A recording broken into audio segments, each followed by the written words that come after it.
Eu montei mais ou menos um itinerário de mais ou menos umas 9, 10 aulas, no qual eu ensino a rezar, ok? Vocês sabem rezar. O problema é que a gente precisa aprimorar um pouco mais a nossa vida de oração para que a gente tenha mais frutos quando nós rezamos, ok? Então, assim, eu vou tentar descrever a coisa de forma bem simples, só que progressiva, para que a gente possa aprofundar a nossa concepção acerca da vida de oração. Essa primeira aula de hoje é apenas uma introdução na qual eu quero falar um pouco sobre a necessidade que nós temos de rezar, ok? Isso não é tão óbvio que de fato nós precisamos rezar.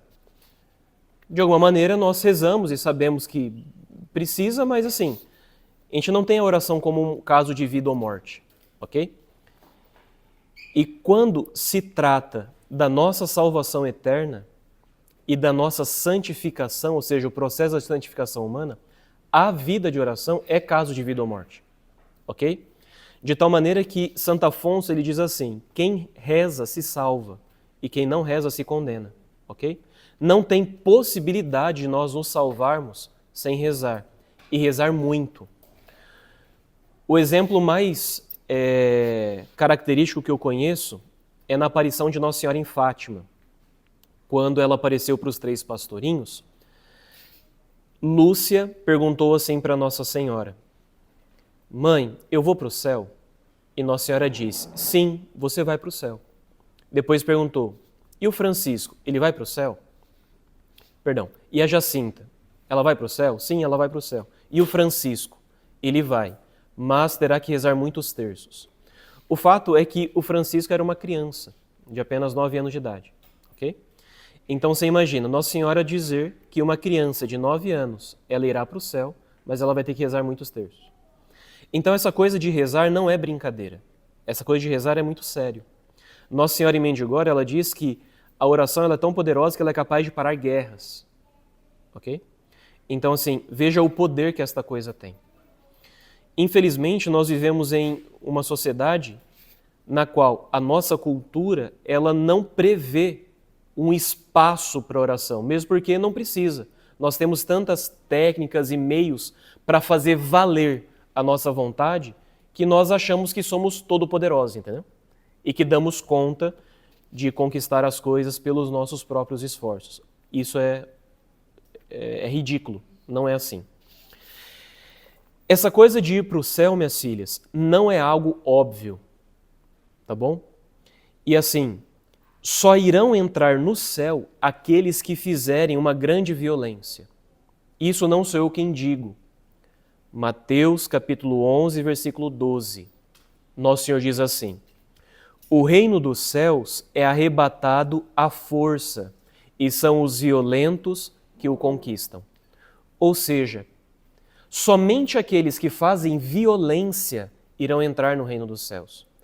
Que violência é essa? A violência da oração. Porque para rezar você precisa fazer uma violência. Ninguém reza folgado.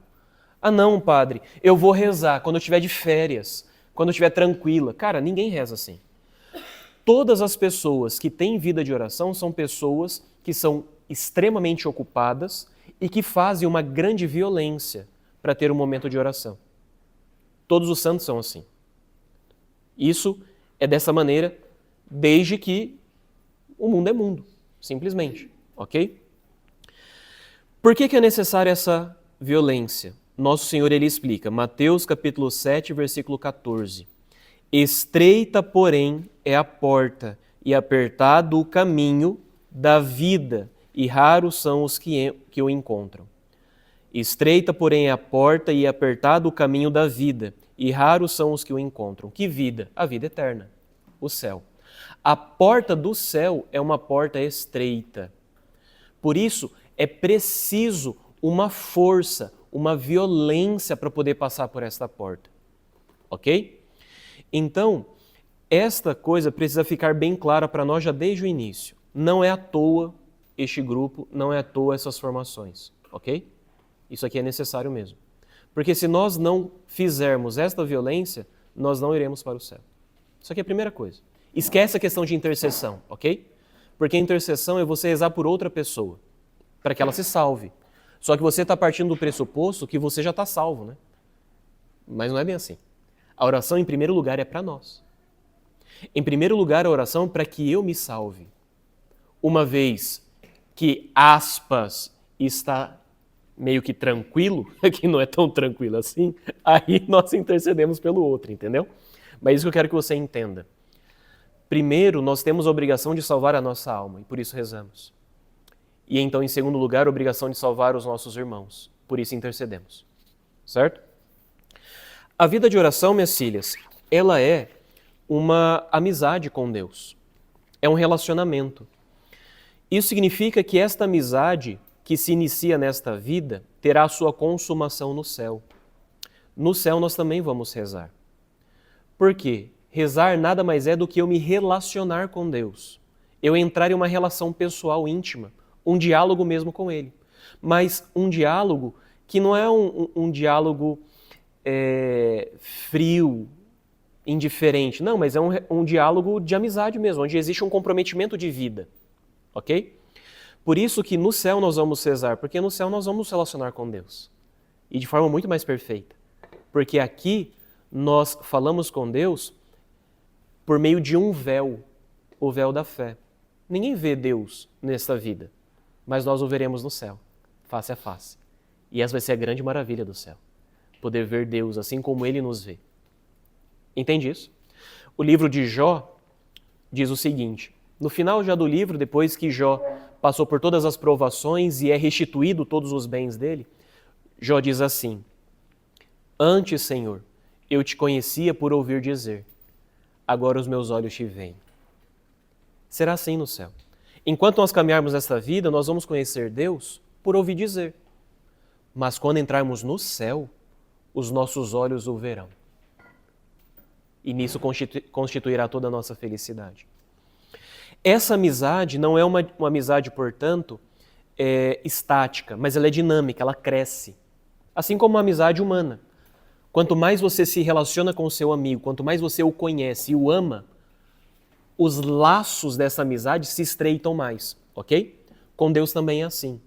Por isso que São Paulo, em Filipenses 3,16, ele diz assim, seja qual for o grau em que chegamos, o que importa é prosseguir decididamente.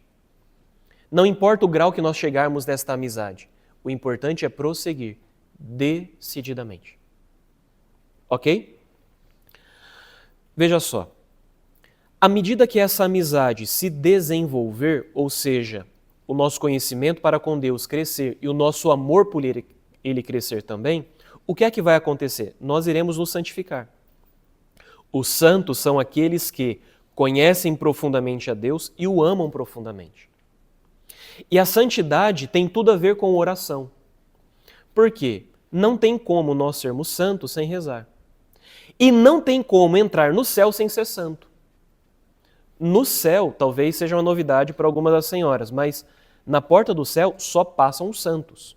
Não existe pecador no céu. No céu só existem santos. Sejam aqueles santos que se santificaram nesta vida, por exemplo, Santa Teresinha, São Benedito, São Padre Pio, Santa Mônica, sejam aqueles santos que se santificaram pelo purgatório. Mas o fato é o seguinte, no céu só entram os santos. Não tem pecador no céu. Coloca isso na sua cabeça. Onde estão os pecadores? Estão no inferno. Porque aqueles que morrem no seu pecado se condenam. Quando nós os confessamos, nós deixamos ser pecadores e nos tornamos santos. Porque a confissão nos restabelece a amizade com Deus. Nos restabelece a vida divina. Nós vamos ter oportunidade nas próximas aulas de falar exatamente o que é que o batismo e a confissão faz à nossa alma, ok? Mas entenda isso. Quando nós os confessamos, nós já somos santos. Só que tem uma diferença, né?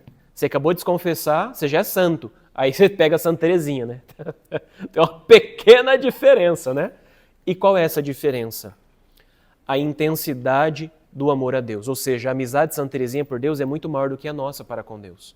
Porque ela o conhece muito mais profundamente e ela o ama mais profundamente. Mas, o que é que Santa Teresinha teve que nós não temos? Por que ela conseguiu e nós não vamos conseguir? Por isso, a santidade para nós não é um adereço. Não é. A santidade para nós é uma necessidade. E não é esse negócio, não, padre, é muito exagero, não precisa assim ser santo de altar. Não, é ser santo de altar mesmo. Aquilo que Deus tem para nós é a santidade. Santidade de verdade. Ele morreu por isso. Ok? Não existe um desejo maior do coração de Deus senão nos fazer seus amigos íntimos, santos de verdade. Quando São Paulo lhe diz, na carta aos Hebreus, capítulo 12, versículo 4, ele diz o seguinte: procurai a paz com todos e ao mesmo tempo a santidade, sem a qual ninguém pode ver a Deus. Ele não estava brincando com isso. Se nós não procurarmos a santidade, nós não iremos ver Deus. Nosso Senhor, ele estava sendo muito claro quando ele deu uma ordem no Sermão da Montanha, Mateus 5:48. Ele, no imperativo, ele diz: sede, portanto, perfeitos, como vosso Pai Celeste é perfeito. Isso é uma ordem. Nosso Senhor não nos mandaria o impossível. Se Ele nos diz para ser santos, é porque Ele vai dar os meios da santidade. E nós só não seremos santos se nós não quisermos. Isso aqui é importante. Nós só não seremos santos se nós não quisermos. Porque todos os meios para nós alcançarmos a santidade, e santidade é santidade mesmo, ser canonizado. É claro, a igreja não canoniza todos os seus santos. Canoniza alguns que a divina providência, sim, o quis. Mas não é porque uma pessoa não foi canonizada que ela não foi direto para o céu, ok? Existem muitos santos que foram direto para o céu e que não foram canonizados, e nem o serão. É isso que nós queremos, ir direto para o céu. Nós não queremos o inferno de jeito nenhum, e a gente nem sonha com o purgatório. O que é purgatório? Para que purgatório? Se eu posso ir para o céu. Tá doido? Por que eu vou escolher o menos bom se eu posso escolher o excelente? Não faz sentido. Se Deus me coloca à disposição o excelente, não, Deus, o céu é demais, assim, né? Aquela falsa humildade. Eu não mereço tanto, né? Tá bom o purgatório. Você tá doido? Que falsa modéstia é esta? Entende? Padre, mas não é vaidade? Seria vaidade se Nosso Senhor não tivesse ordenado. Sede, portanto, perfeitos. Entende? Obedecer à ordem de Nosso Senhor não é vaidade, não é orgulho. É ser sensato. Entende? É ser obediente. Então, a santidade, ela é para nós. Tem pessoas que ficam se questionando assim, padre, qual que é a vontade de Deus para a minha vida? Eu não sei o que Deus quer. 1 Tessalonicenses 4:3. Essa é a vontade de Deus a vosso respeito. A vossa santificação, que eviteis a impureza. 1 Tessalonicenses 4:3. Esta é a vontade de Deus a vosso respeito, a vossa santificação. É isso que Deus quer para nós. E se Deus quer isso para nós, então nós precisamos trilhar este caminho. Ainda que seja árduo, ainda que seja difícil, não importa. Nós precisamos trilhar esse caminho. Se outros já conseguiram, nós também vamos conseguir. Ok? O grande problema desse caminho de santificação, minhas filhas, é que nós estamos em uma situação de igreja que já não é mais tão óbvio a maneira de nos santificarmos. Porque assim, dentro da igreja tem pessoas que pensam da seguinte maneira: o santo já nasce santo. Então não tem o que fazer, eu não nasci santo, então não vou ser santo nunca, entendeu? Sei lá, Santa Teresinha já nasceu santa, por isso que ela se santificou, ok? Tem pessoas que pensam de outra maneira, pensam assim: não é que o santo nasce santo, mas assim, chega um determinado momento da vida dele, Deus faz alguma coisa, dá um Hadouken na cabeça dele e ele santifica. Ou seja, como se não exigisse nenhum esforço da pessoa, entende? O fato, porém, é que A santificação, ela é um caminho que precisa ser trilhado. Existe uma monja na igreja, ela já é serva de Deus, Madre Madalena de Jesus Sacramentado. Ela é uma passionista. Ela era contemporânea de Santa Gema Galgani. Ela morava no convento que Santa Gema queria entrar e nunca foi aceita. Santa Gema morreu leiga, nunca foi aceita dentro de um mosteiro. Era o sonho da vida dela. E nesse mosteiro morava essa monja, Madre Madalena de Jesus Sacramentado, e ela diz assim: existe basicamente 3 razões pela qual uma alma não se santifica. Existem 3 razões pela qual uma alma não se santifica. A primeira razão, ela não sabe o caminho. Ela não sabe o itinerário da vida espiritual. Porque a santificação, minhas filhas, não acontece por osmose. Não é assim. Ninguém nasce santo. É claro, existem alguns santos que já nasceram com uma certa predestinação.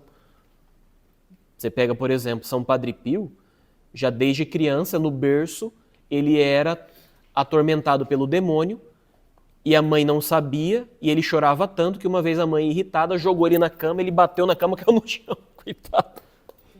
Porque ele não parava de chorar. A mãe ficou transtornada e não sabia que era porque ele era tentado pelo diabo, já no berço, criança. Então, é claro, existem esses casos de santidade, ok? Mas isso é raro. O ordinário é o nosso caso aqui mesmo, ou seja, Deus nos chama a todos à santidade e te vira nego. Vamos ralar, entendeu? E é isso mesmo. Esse é o nosso caminho. Então, nós precisamos saber o caminho. Essa é a primeira razão pela qual uma alma não se santifica. Segunda razão. Pode ser que esta alma até descubra o caminho, mas ela não tem um bom guia, um bom diretor. Ou seja, uma pessoa que instrua essa alma. Então, o que é que nós queremos neste curso? Apresentar o caminho e à medida que nós vamos nos encontrando, o padre quer ser esse guia de alguma maneira, direcionar vocês, entendeu? Para que nós consigamos trilhar juntos esse caminho. Trilhar de verdade, dar passos. Só que não adianta nada você saber o caminho, ter alguém para te orientar, te guiar, se faltar o último elemento. Generosidade. Se você não quiser, cara, esquece. Se você não fizer um esforço verdadeiro e sincero, não tem como. Ok? Esse caminho que nós iremos trilhar é um caminho que nós faremos por meio de uma vida séria de oração. Existiu uma heresia na igreja chamado pelagianismo. Pelágio foi um herege que ele dizia assim, que para ir para o céu você não precisa rezar, você não precisa da graça de Deus. Basta um esforço humano, entendeu? Basta você se esforçar, que é claro que Deus vai te salvar. Não precisa da graça de Deus, ok?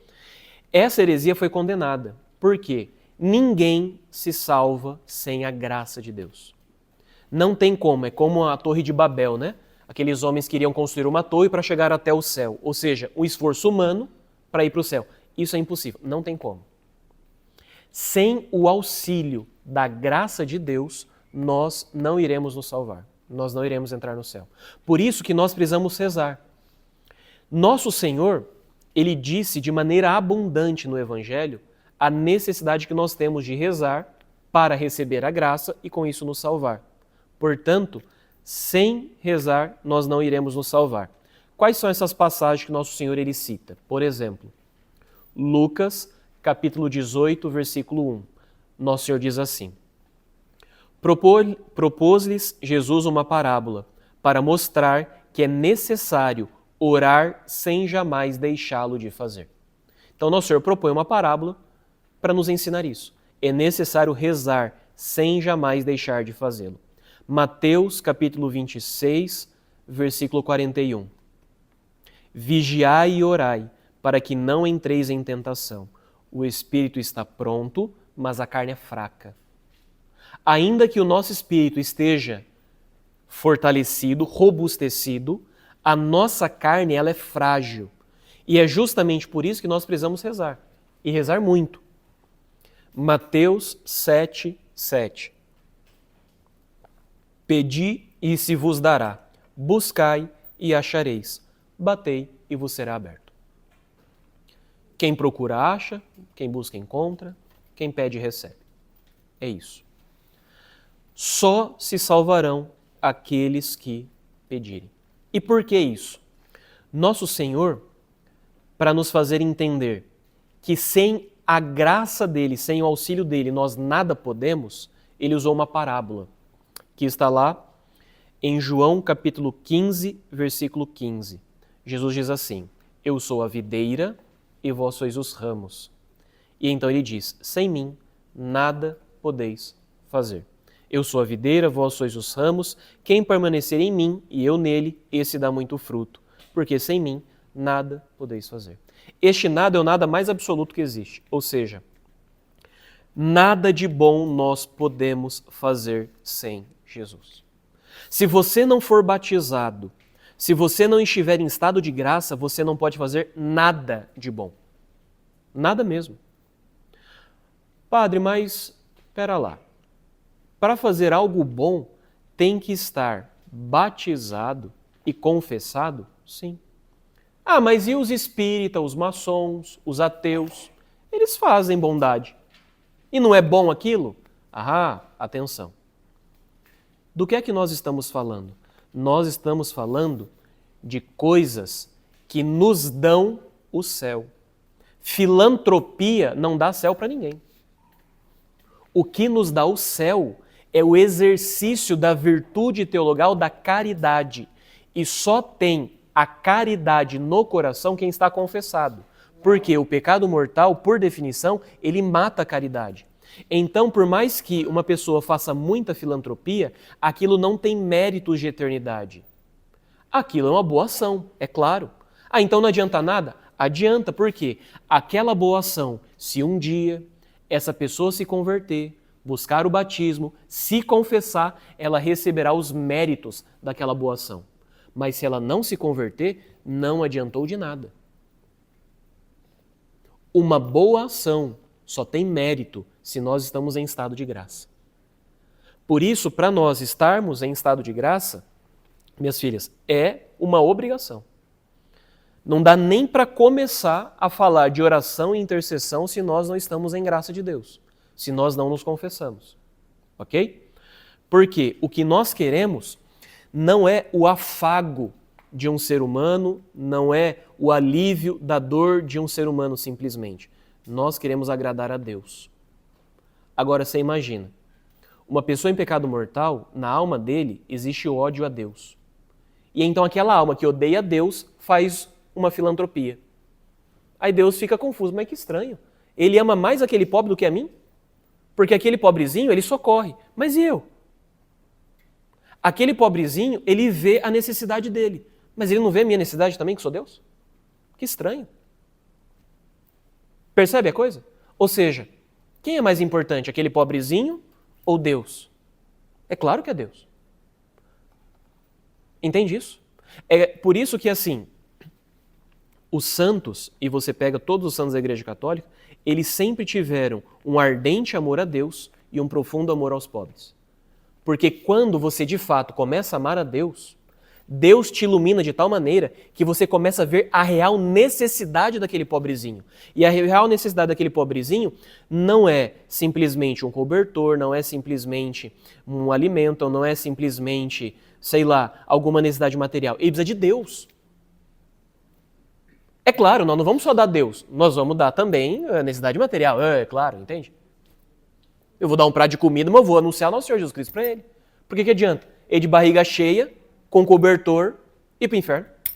Não adiantou nada. É melhor ele de barriga cheia com cobertor e ir para o céu, entende? Mas quem vai dar o céu para ele? Só quem tem o céu para si. É isso que eu quero que vocês entendam. Entende? Por isso Jesus disse, sem mim nada podeis fazer. Porque todo o bem que nós podemos exercer a uma pessoa só é possível se nós estivermos unidos a Deus. Sem estarmos unidos a Deus, a coisa não vai funcionar. Ok? Muito bem.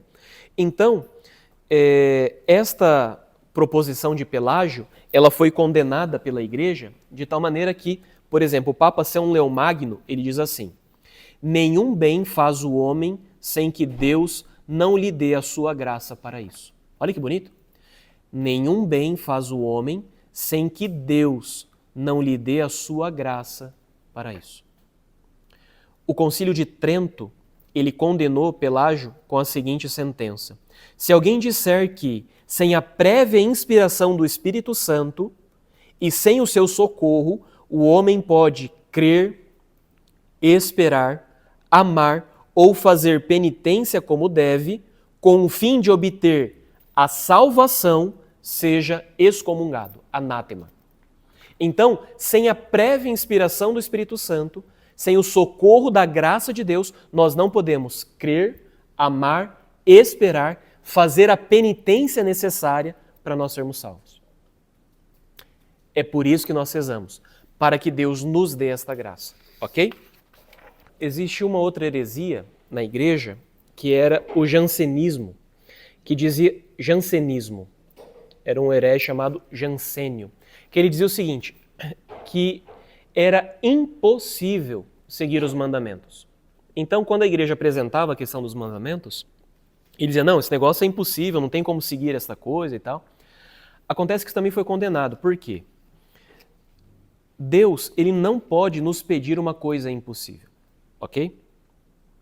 É claro que, para a nossa realidade de pecadores, no sentido assim, depois do pecado original, seguir os mandamentos ficou de fato mais difícil, ok?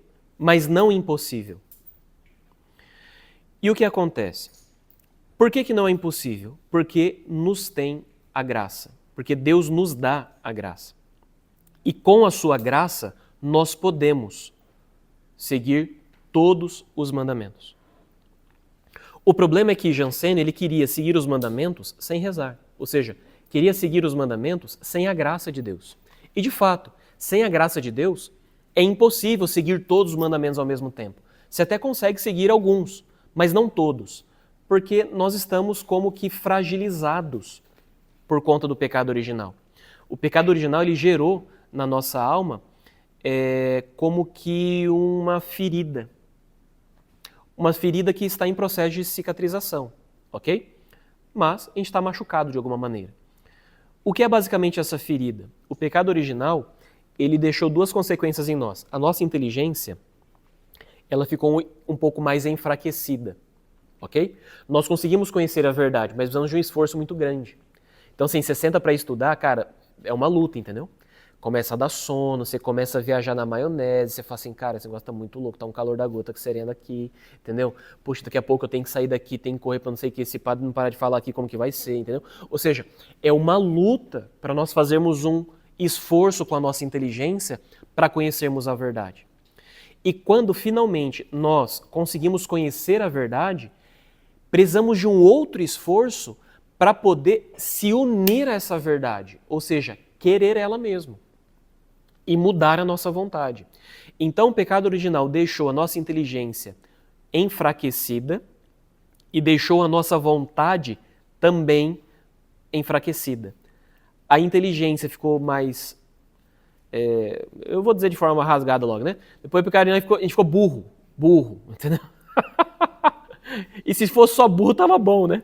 Mas é burro de má vontade, entendeu? Porque quando você descobre a verdade, não é que você, né, vai com todo entusiasmo abraçar essa verdade, ok? Então, esse que é o grande drama que o pecado original gerou em nós e que nos dá essa tentação de achar que não, é impossível seguir os mandamentos. Não é.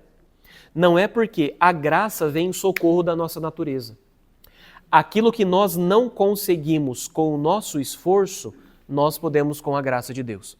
É por isso que nós lemos no Salmo 118, versículo 146.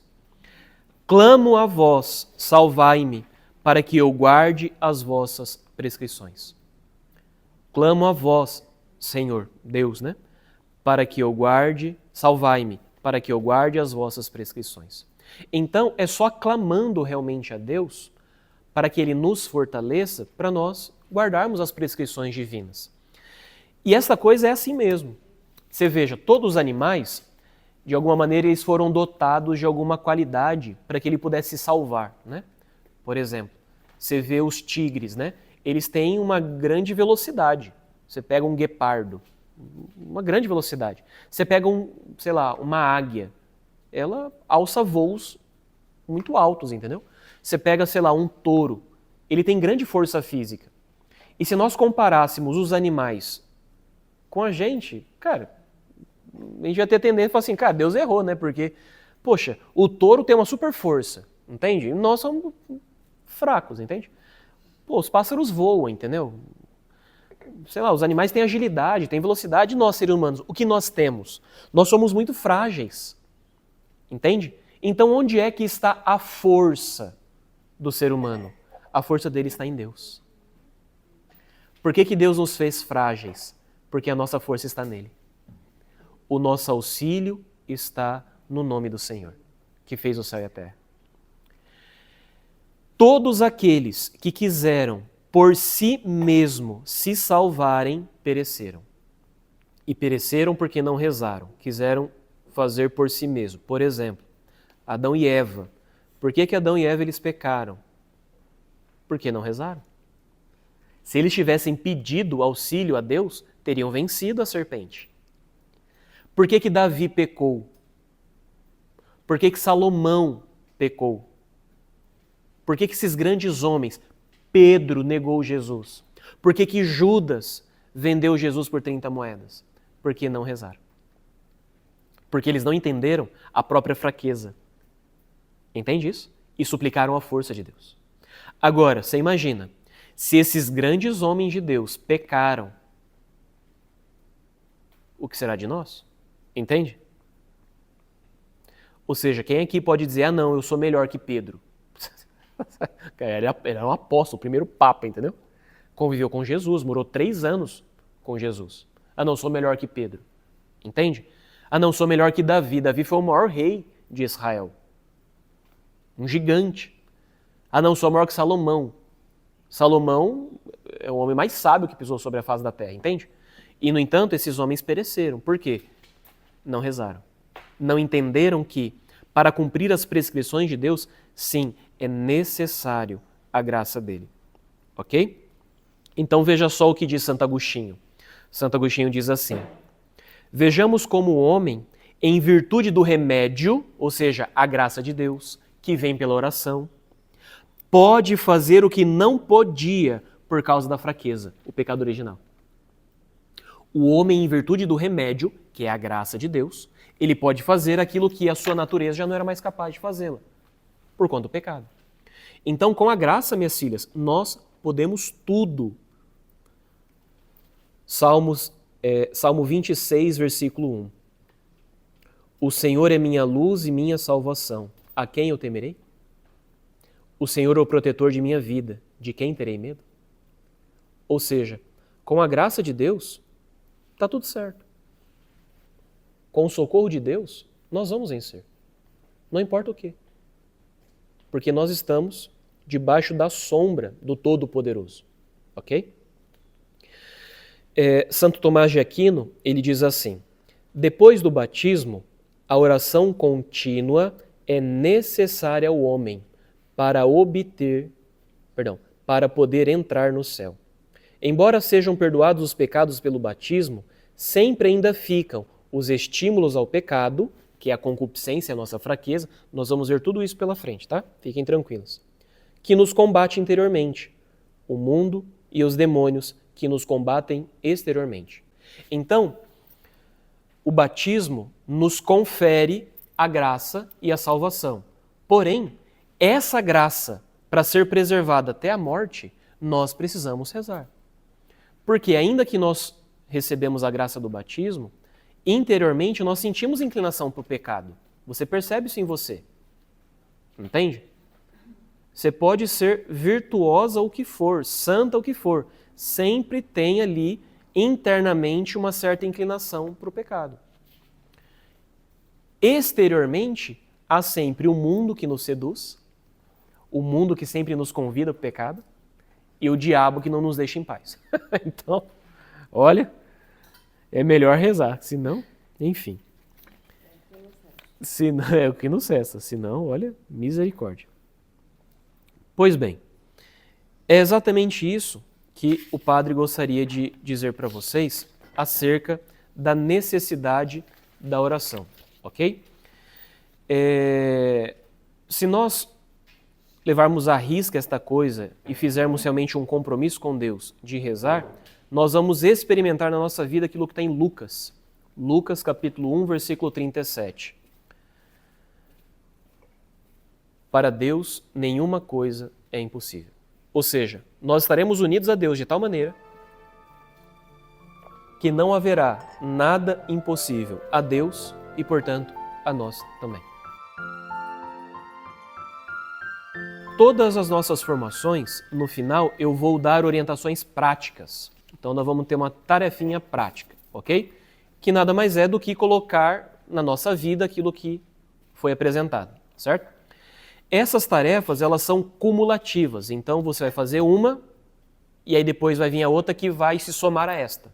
E assim por diante. Nós vamos construir um edifício, ok? A primeira tarefinha é o seguinte. Se você não tem o hábito de se confessar, você precisa se confessar, ok? Então a primeira tarefa é isso, é estar em estado de graça, é buscar a confissão. Se vocês quiserem fazer uma confissão geral, pode fazer, sem problema nenhum, ok? Qual é a frequência boa de confissão? Uma frequência boa é a confissão mensal, certo? Não precisa ser semanal. Ok? Mensal, uma frequência muito boa para a confissão. A não ser, óbvio, que houve um pecado grave. Se houve um pecado grave, corre confessar. Não é para ficar em pecado de jeito nenhum. Ok? Mas mensalmente é muito tranquilo nós nos confessarmos. Tá bom? Então essa é a primeira tarefinha. Segunda tarefinha é a seguinte. Você irá fazer um plano de vida diário. O que é isso? Fazer uma rotina. Por quê? É impossível rezar sem rotina. Ah, padre, eu não consigo rezar porque é muito corrido. Não, você é desorganizado. É diferente. Esquece. Não é possível rezar sem rotina. Não tem como, é impossível, cara. Não dá, ok? Como é que nós vamos fazer essa rotina? Vou dar 2 dicas que é iniciais e é bem básico. Primeira coisa que você vai estabelecer na sua rotina, horário para dormir. Ok? Crianças têm que estar na cama 8 horas. Não mais do que isso. Primeiro que criança tem que dormir porque ela está em fase de desenvolvimento e o sono, a alimentação e a higiene é fundamental para o desenvolvimento de uma criança. Ok? Então, 8 horas a molecada tem que estar na cama. Os primeiros 20 dias é a Terceira Guerra Mundial. Fica tranquilo, o pau vai quebrar, o chicote vai estralar, mas assim, põe essa molecada para dormir no quarto delas. Criança tem que ter o seu próprio quarto, ok? Por quê? O quarto dos pais é um santuário, é um lugar reservado, aonde naquele quarto acontecem as maiores confidências. A maior intimidade do casal se estabelece ali. E as crianças atrapalham a intimidade do casal. E eu não estou falando da intimidade mais íntima, estou falando da intimidade da partilha, do coração ao coração, do seu marido poder entrar no quarto e chorar no teu colo, de você poder deitar no colo do seu marido e chorar, desabafar, vocês organizarem a vida, partilharem, rezarem juntos, entende? Então, o quarto é um lugar de uma profunda intimidade, que precisa ser preservado. Então, a gurizada, 8 horas no quarto deles. Ah, acorda de madrugada, vai pro nosso quarto. Cara, tranca a porta. Entende? Tranca a porta, vai pro seu quarto. Não mandei vir aqui. Não, por favor, deixa eu dormir na porta, entendeu? No outro dia você pega e leva pra cama. Porque assim, se não houver um tratamento de choque, principalmente para quem já está mal acostumado, é difícil. Para adquirir o hábito, precisa de esforço mesmo, entende? Aguenta firme, assim, eu sei que coração de mãe é muito mole, mas assim, vai lá, dá certo, entende? Por quê? A gurizada dormindo 8 horas, você vai dormir que horas? 10, 10 e meia. Então você tem das 8 às 10 e meia para você conseguir estudar alguma coisa, você conseguir ler rezar alguma coisa, você conseguir ter um momento com o seu esposo, assistir um filme, ter alguma partilha, ok? Ter um momento de vocês. Então, é um momento propício que você vai ter das 8 até as 10, 10 e meia. 10 e meia dormindo. Então, vai estabelecer para dormir ou 10 ou 10 e meia, e 10 minutos antes de dormir vai fazer o exame de consciência. O que é o exame de consciência? Você vai parar 10 minutinhos antes de deitar e vai pensar assim: o que é que eu fiz de bom hoje? Você precisa ser capaz de reconhecer as coisas boas que você faz. O que é que eu fiz de ruim hoje? Que pode ser pecado ou não, ok? Se é pecado, anota no bloco de notas do celular com senha para a próxima confissão, ok? Se não é algo de confissão, peça perdão ali aos pés da cama para Deus. Senhor, perdão, hoje eu não fiz bem isso. Terceira pergunta: o que eu poderia fazer melhor? Das coisas que eu fiz, o que eu poderia ter feito melhor? Então, essa coisa aqui eu não fiz tão bem, poderia ter feito melhor. Com mais alegria, com mais entusiasmo, com mais prontidão, enfim. É uma coisa a ser corrigida para o próximo dia, ok? Então, é necessário essa rotina. Dormiu ali 10 e meia, detalhe. Colocou a gurizada 8 horas para dormir, partindo do pressuposto que está todo mundo em casa, se o marido não chegou ainda, ok, mas os filhos estão em casa, o marido está em casa, você está em casa, você não precisa mais de internet. Você pode desligar a internet do seu celular, com tranquilidade. Não digo nem desligar, porque às vezes, minha mãe às vezes pode acontecer uma coisa, ligar, ótimo. Então ela vai ligar no telefone.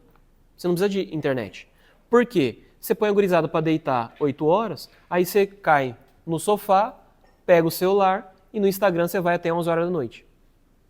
Não adiantou nada. Você vai na Netflix até... Não. Então assim, o que eu vou fazer na minha semana? Então, das 8 às 10 e meia, na segunda, vai ser o quê? Vai ser essa programação. Então já tem combinado com o esposo, hoje é dia de chegar um pouco mais cedo, porque hoje é dia de nós jantarmos juntos, esse horário, um dia de a gente rezar alguma coisa junto, entendeu? Terça-feira é tal coisa, um dia que eu vou ajeitar alguma coisa da casa porque ficou para trás, então eu vou aproveitar esse momentinho. Nada muito pesado para não atrapalhar o sono depois, ok? Então, tem uma programação daqueles dias, certo? Isso tem que ter uma certa firmeza, mas com uma certa flexibilidade. Por quê? Às vezes vai ter alguma necessidade de avançar um pouco o horário, ok? Mas isso é eventos extraordinários. Não pode ser todos os dias. Todo dia tem alguma coisa que acaba furando com a rotina. Não. É desorganização, ok? Então, tem que ter uma firmeza na rotina para seguir ela, sabendo que pode acontecer algum evento extraordinário. Mas é extraordinário, não é o ordinário, ok? Eu entendo que você precisa combinar essa rotina com seu marido também, né? Não é que ele esteja tão disposto a isso, né? O que eu quero, por que é bom ter o horário certinho para dormir? Várias razões, vou dar uma razão fisiológica. O que nos descansa é a produção de melatonina, ok? Que começa a ser produzida em torno das 9h30 da noite. O nosso corpo começa a produzir a melatonina, é ela que vai regenerar o nosso metabolismo. E ela tem uma razão proporcional ao cortisol, que é o hormônio da disposição, que faz com que a gente consiga ter um up ao longo do dia. O que acontece? A melatonina ela começa a ser produzida por volta das 9h30 da noite em ambientes completamente escuros. Se você, por conta da luz artificial, atrasa o seu sono, você está atrasando a produção dela. Problema, o pico de produção da melatonina se dá por volta das 2h30 da manhã. Entende? Então, se você dorme 11h30, meia-noite, você tem só da meia-noite até as 2 da manhã de produção de melatonina. A pouca produção de melatonina vai gerar uma pouca produção de cortisol. Você vai acordar no outro dia arrebentado, entendeu? Não vai adiantar nada. A noite foi feita para quê? A noite foi feita para dormir, entendeu? Os antigos dormiam muito cedo e acordavam muito cedo. Então, qual que é o horário ideal? O ideal seria nós dormirmos 9h30 da noite e acordar em torno das 4 da manhã. Isso seria o ideal. 3h30, 4 horas. Você acorda zero bala, entendeu? Se dormisse 9h30. Não é tão possível isso, talvez. Mas você dormindo até 10, 10h30, você vai conseguir acordar ali 5, ok? 5h30. Eu não sei o horário que vocês acordam geralmente, mas 5 horas é um horário talvez legal. E aí o que nós vamos fazer de manhã? Agora é a parte mais importante, tá? Nós vamos acordar, então você vai calcular sempre meia hora antes do que você acorda. Se você acordava às 5h30, vai acordar às 5 horas. Se acordava às 5, vai ter que acordar às 4h30. Por quê? Você vai precisar de meia hora de manhã. Nessa meia hora, o que você vai fazer? Você vai acordar, vai fazer uma higiene bem básica, o mínimo de sobrevivência, e você vai rezar. Você vai para o seu lugar de oração, ok? Por que o mínimo de sobrevivência? Porque quando você acorda, você não acorda o corpo tudo por igual. Você já percebeu que você acorda, você vai ativando o seu corpo? Você começa a ativar suas memórias, o que você tem que fazer hoje e tudo mais. E então você começa a se agitar com o dia, com as preocupações do dia. Então o que nós vamos fazer? Nós iremos dormir e acordar sem lembrar de mais nada. Você vai acordar, você não vai lembrar do boleto que tem que pagar, da coisa que tem que comprar, do filho que tem que levar no, sei lá onde você tem que levar seu filho. Você não vai lembrar nada, entendeu? Você acorda, você vai só lembrar de uma coisa, eu tenho que rezar. E você vai para o seu lugar de oração. Por isso que não é bom fazer muita coisa, senão você fica agitado. Você não vai pegar celular, você não vai ver notícia, nada, zero, não vai acordar gurizada. Não, vai para o teu lugar de oração. Lá no teu lugar de oração, nós vamos ter no mínimo 30 minutos. Seria bom se tivesse 1 hora, mas vamos começar com 30 minutos. O que você vai fazer nesses 30 minutos? Por enquanto, você só vai rezar o terço, e o tempo que sobrar, você vai ler os Salmos. Vai começar do Salmo 1, vai ler até o Salmo 150, certo? Como que você vai fazer essa leitura? Uma leitura lenta e pausada, certo? Depois nós vamos trabalhar melhor essa leitura, ok? Mas basicamente é isso. Vai acordar, vai rezar, o tempo que sobrou da reza, vai ler o Salmo. E a gente vai lendo, um por dia. Tem salmo que não dá para ler um por dia, porque ele é longo, então você vai ler um pedaço naquele dia. É só isso. Dica preciosa. Você, para não ficar ansiosa e ter que ficar olhando no relógio, coloque o despertador para despertar no momento que acabar a tua reza.